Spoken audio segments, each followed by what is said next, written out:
Alhamdulillah, alhamdulillahi rabbil alamin wa bihi nasta'inu ala umuri dunya waddin. Ashhadu an la ilaha illallah wahdahu la syarikalah wa ashhadu anna Muhammadan abduhu wa rasuluh. Allahumma salli wa sallim wa barik ala sayyidina Muhammadin wa ala alihi wa sahbihi ajma'in, amma ba'du. Ibadallah, usikum wa nafsi bitaqwallah.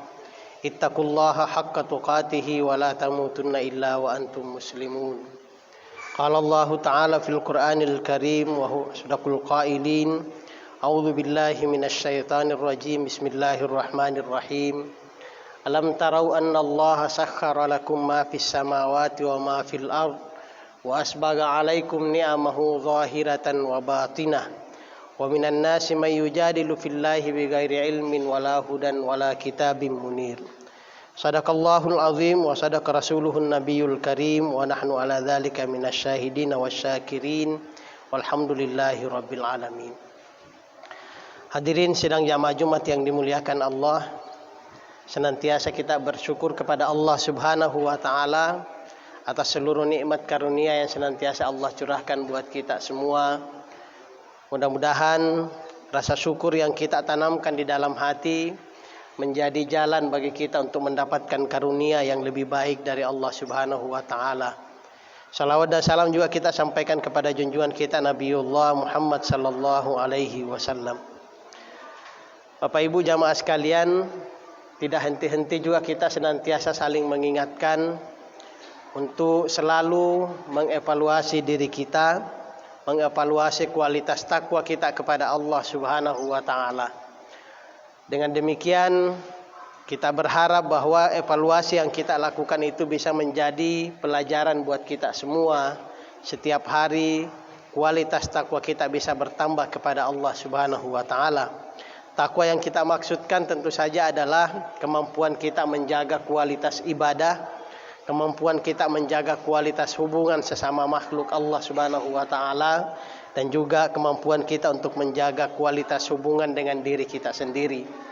Inilah yang Allah sampaikan di dalam Al-Qur'an, bahwa mereka yang mampu menjaga hubungan dengan Allah, dengan sesama makhluk, termasuk alam semesta, termasuk sesama manusia, dan juga mampu menjaga kualitas hubungan dengan dirinya sendiri, mereka lah orang yang mencapai kualitas kebenaran yang tinggi dan juga mencapai kualitas takwa yang terbaik di hadapan Allah Subhanahu wa taala. Hadirin yang dimuliakan Allah, pada kesempatan ini kita akan bicara tentang bagaimana tuntunan Islam kepada kita semua umat Islam, umat Rasulullah sallallahu alaihi wasallam tentang alam semesta. Kita perlu mengingat sejak awal bahwa persoalan alam semesta ini adalah masalah pertama yang dikhawatirkan oleh malaikat dan jin ketika Adam alaihissalam diperkenalkan oleh Allah kepada mereka dan diikrarkan akan menjadi khalifah di atas bumi. Ketika Allah berfirman kepada para malaikat dan jin yang berkumpul ketika itu, "Inni ja'ilun fil ardi khalifah." Saya akan mengangkat Adam ini menjadi khalifah di atas bumi. Para malaikat, jin yang berkumpul kemudian berkata, "Ataj'alu fiha may yufsidu fiha wa yasfikud dima." Apakah engkau ya Allah akan mengangkat manusia ini sebagai khalifah yang kemungkinan kelak dia akan melakukan kerusakan di atas bumi ini, yang kemungkinan mereka akan saling menumpahkan darah satu sama lain sesama mereka. Peringatan ini atau kekhawatiran malaikat ini tentu punya alasan. Mengapa mereka mencurigai, tanda petik, Adam adalah makhluk yang kelak akan melakukan kerusakan di atas bumi. Kita bisa melihat nanti Bapak Ibu sekalian bahwa dalam rangkaian ayat-ayat Al-Quran, meskipun bumi ini diciptakan lebih dulu daripada Adam, daripada makhluk manusia, Allah memang menyatakan di dalam Al-Quran bahwa bumi ini disiapkan untuk manusia. Maka itu dalam surah Luqman misalnya kita bisa membaca Allah mengingatkan kita, Alam tarau annallaha sakhkhara lakum ma fis samawati wa ma fil ard. Apakah kalian tidak memperhatikan? Apakah kalian tidak memikirkan? Menarik ayat ini karena Allah menggunakan kata alam tarau. Kata ra'a yang Allah pergunakan pada ayat ini juga memberi kesan bahwa kita diminta bukan hanya sekedar melihat. Meskipun kata ra'a dalam makna dasarnya adalah melihat, tetapi dalam penggunaan bahasa, kata ra'a seringkali juga dipergunakan untuk makna berfikir. Kaifa ra'yukum, apa pendapatmu, apa pikiranmu, apa yang kamu pikirkan tentang satu hal. Itu seringkali diungkapkan dengan kata ra'a.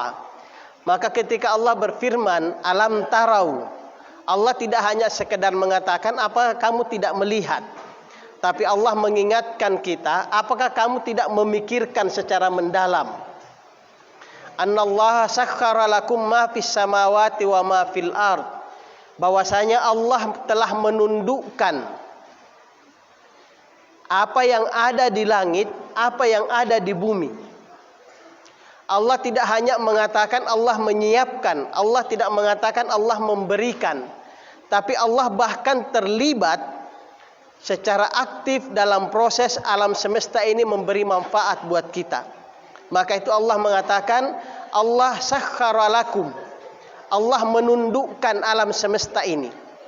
Itu artinya Bapak-bapak sekalian, ada peran Allah Subhanahu wa taala sehingga kita mampu memanfaatkan alam semesta ini.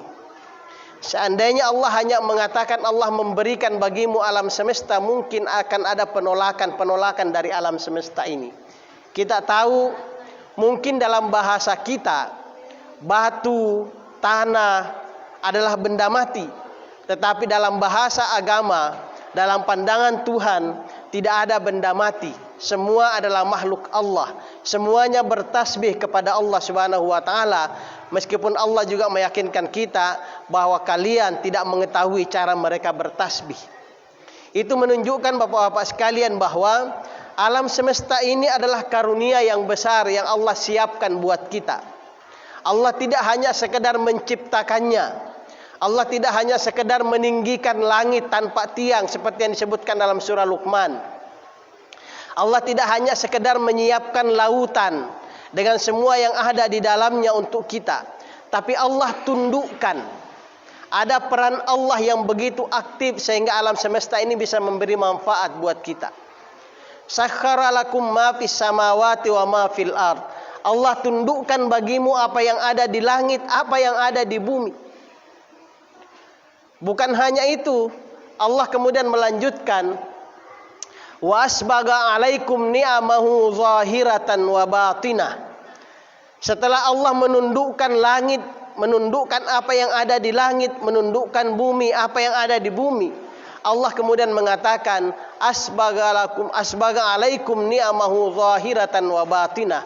Allah sempurnakan nikmatnya buat kita, baik yang lahiriah maupun yang bersifat batiniah.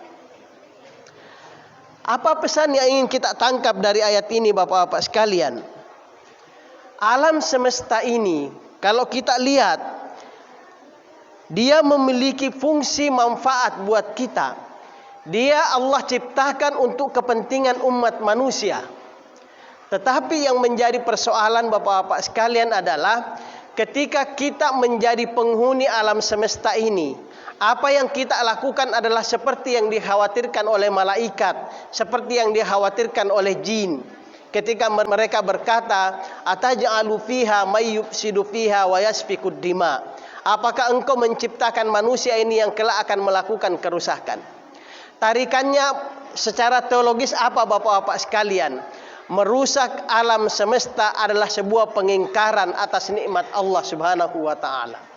Itu makanya di dalam surah Ar-Rum Allah mengingatkan kita, zaharal fasadu fil barri wal bahri bima kasabat aydin nas.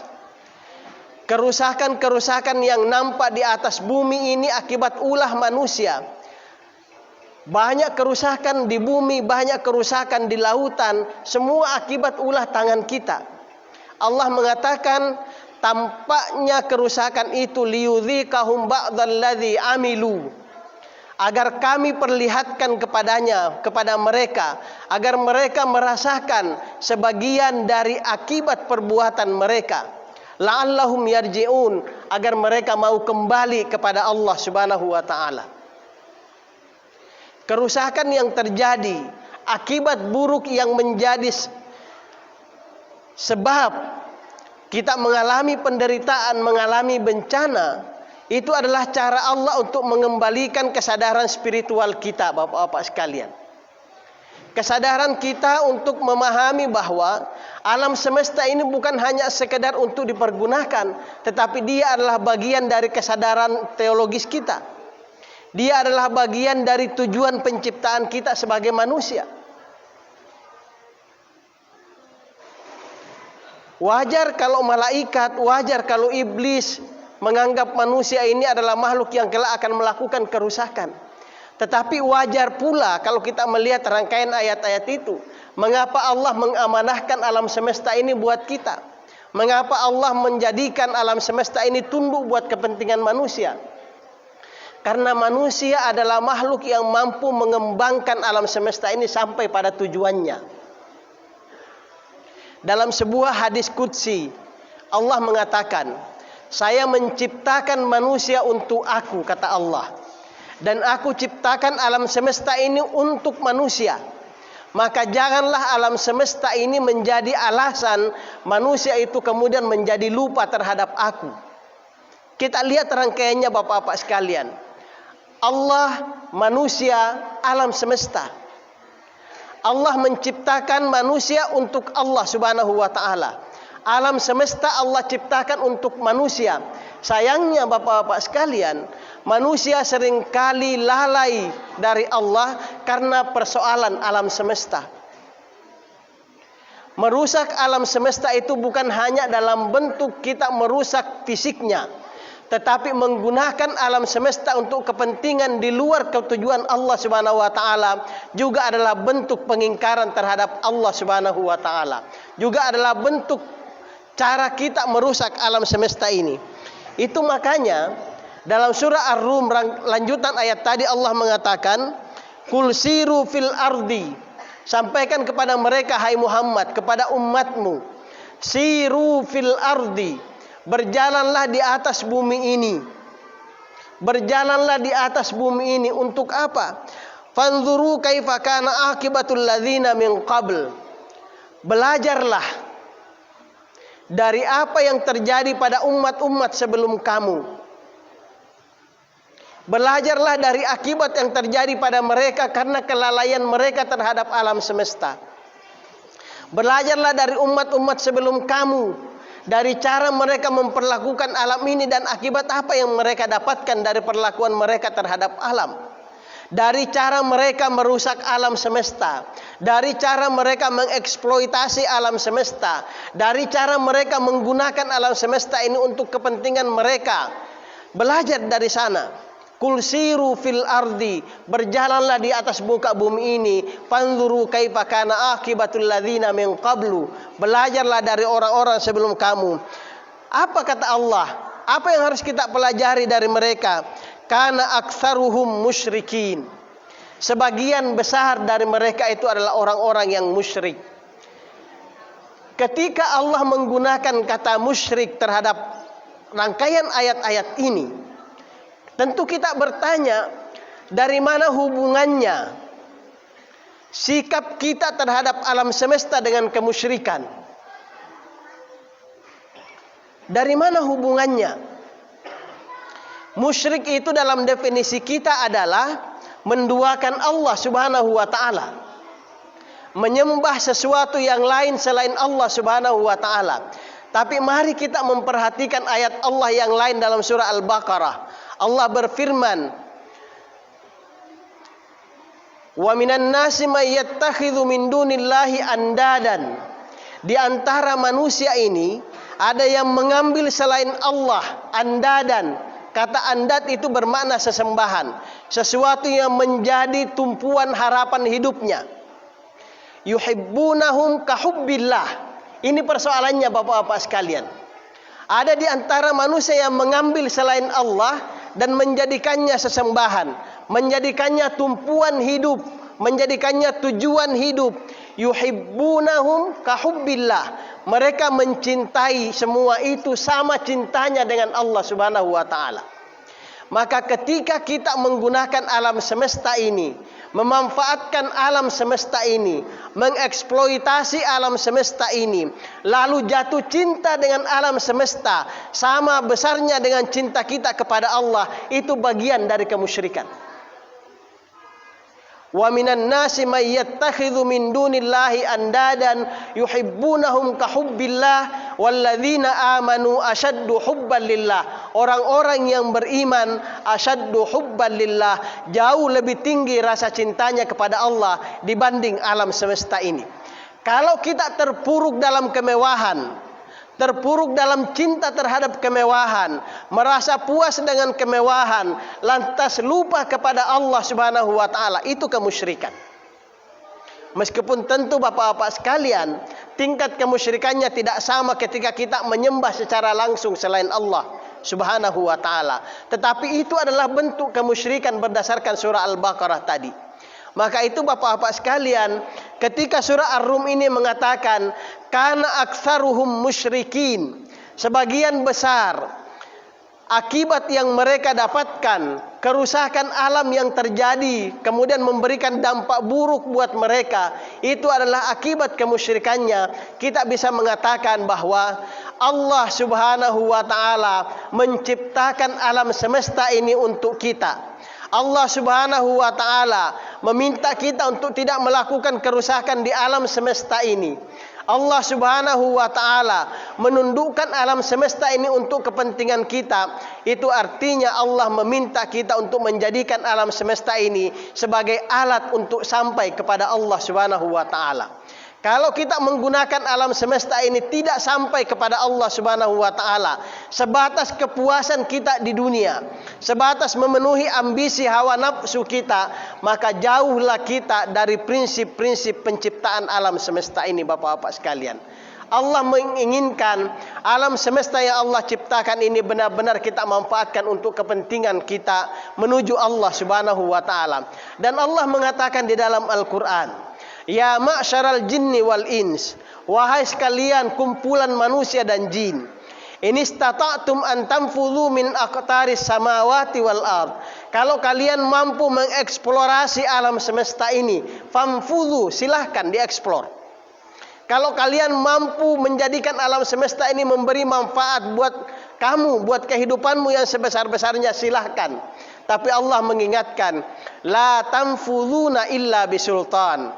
Kalian tidak akan mampu mengeksplorasi alam semesta ini dengan baik, sesuai dengan tujuan penciptaannya, kecuali kalian bersandar kepada sultan. Sultan ini dalam tafsir ada dua maknanya.